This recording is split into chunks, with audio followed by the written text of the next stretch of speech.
s'entremêlaient constamment autour de sa tête, créant une auréole vivante qui sifflait doucement.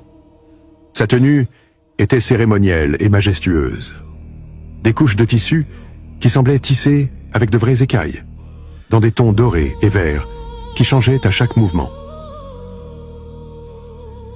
Le corset était une armure cérémonielle dorée avec des incrustations d'émeraude qui racontaient des histoires en symboles anciens.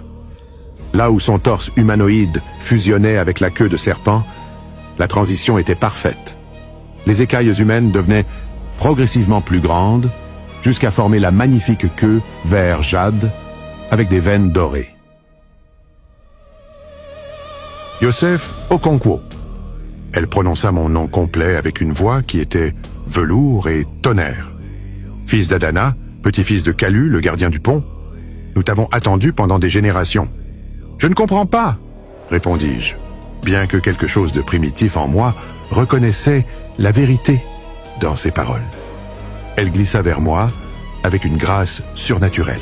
Sa hauteur m'obligeait à regarder vers le haut, et quand elle fut proche, je pus sentir son arôme, pluie sur terre ancienne, mélangée à des épices qui n'existaient pas à la surface.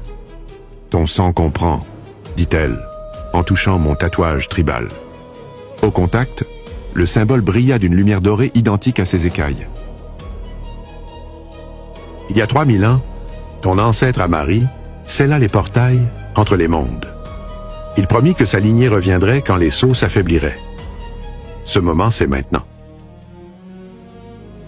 Le plus grand cristal du plafond se fissura sans avertissement. Un liquide noir comme du pétrole commença à goutter, et là où il tombait, la pierre se désintégrait en poussière.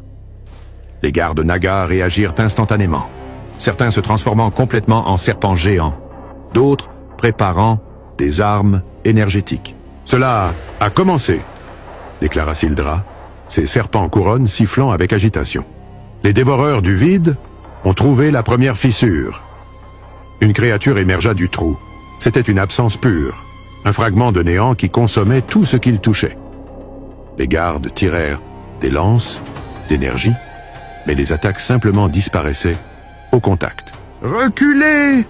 ordonna Sildra, tandis que ses écailles dorées commençaient à briller intensément. Ses serpents couronnes se dressèrent, projetant un bouclier de lumière vert doré qui contint temporairement la créature. « Yosef, suis-moi, immédiatement !»